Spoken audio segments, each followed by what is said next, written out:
Hi, hello, and welcome back, everybody, to Sakura Dungeon. Last time we took on the 12th floor boss, and it was I can't remember the name exactly. It was a monk fox thing. Anyways, we have one new walk around town, but fortunately, it's not the Siri guild thing that she alluded to.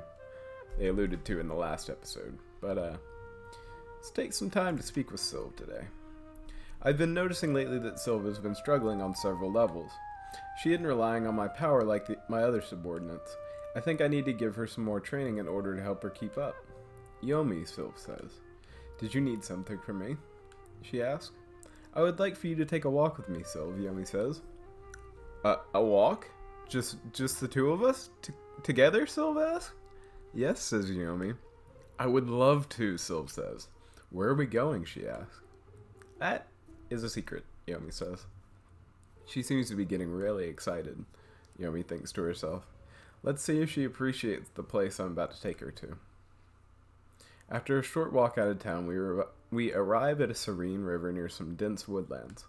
Sylv looks around, not quite certain about what to expect. Why are we here, Yomi? asks Sylv.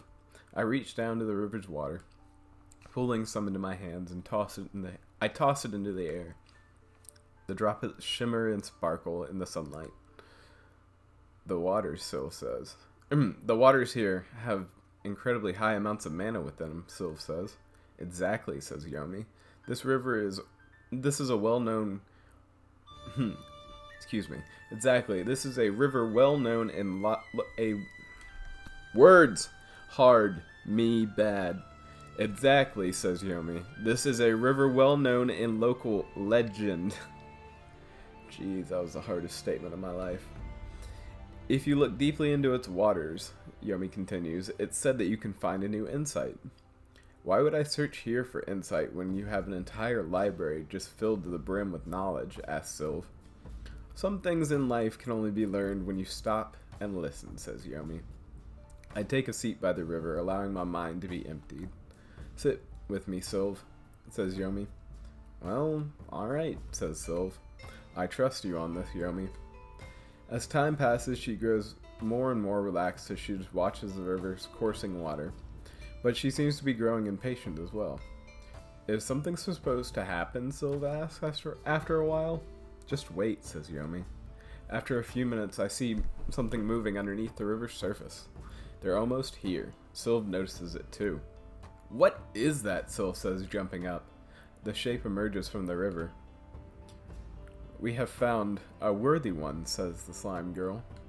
Slime girls begin to emerge from the river, all of them watching Sylv. Sylv immediately reaches for her staff to cast a spell, but I motion for her to stop. Yomi asks Sylv. Just relax, says Yomi. The slime girls quickly surround her. You, says the slime girl, are adorable. What? asks Sylv. Oh boy. Oh, look at that. They all have different hair color. That's cute. Without warning, they just begin to press up against her. Unsure of how she should react, she just awkwardly sits there at the center of the girl's attention. Well, what do you want? Sylv asks. Why would you be interested in me? She asks the slime girls. Because, says one of the slime girls, we like you. In what way? asks Sylv. You wanted insight, right? Another one asks. Well, yes, says Sylv. Sylv just gets really flustered. I don't really want attention like that, says Sylv. Just leave me alone, she says. She pauses as she seems to realize something. What? asks Sylv. Memories of the past, says one of the slime girls, course through this river. Another one says, accept them. The slime girls smile at her. But, Sylv says, she looks over to me with guilt in her eyes. It's okay, Sylv, says Yomi. These slimes have been absorbing the lost knowledge of this river for quite some time. All you need to do is remain in contact with them as you are, says Yomi. and you will find the strength that you need. Well, Sylv says, I need to know more. Show me more, Sylv says.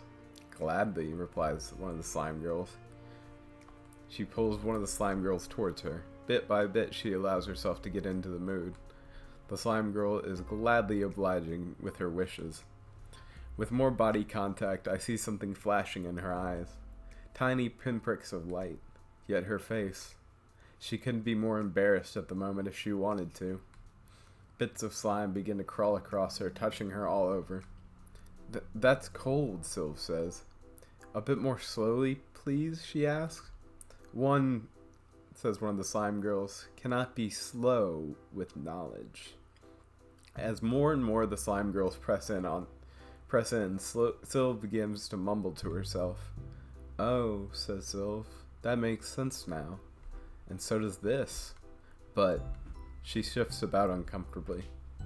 I'm not used to contact like this, Sylv says. Too much rubbing against me. Too much move. She lets out a small yelp as one of the slime girls touches her somewhere. Okay, says Sylv. That's enough. This is enough insight for me. Now. As you wish, says the slime girl. The slime girl begins to retreat back into the river.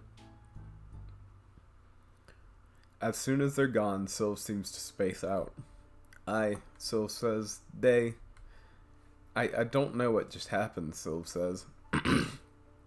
But I just learned how to use arcane magic more efficiently. She just sits there quietly.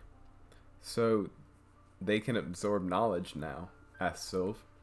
The river works in mysterious ways, says Yomi. These slimes are famous for spreading knowledge through body contact, says Yomi. However, they only do so when someone takes their fancy. You mean, says Sylv? Yes, says Yomi. We were just waiting to see if they were going to take notice of you. You were lucky, says Yomi. Right, says Sylv. Anyway, she continues, I don't even know how to feel about all this. So, can we please go back to town now, Sylv asks. That's fine, says Yomi. Sylv's stats have increased. Sylv has gained the conjure ability. Nice. Increase in stats and such things of that sort. Alright, everybody. I think I'm going to call it here for this episode. I hope you enjoyed this little walk around town with Sylv and expanding of knowledge, as well as other things. I will see you next time. I will see you next time for whenever we explore the 13th floor.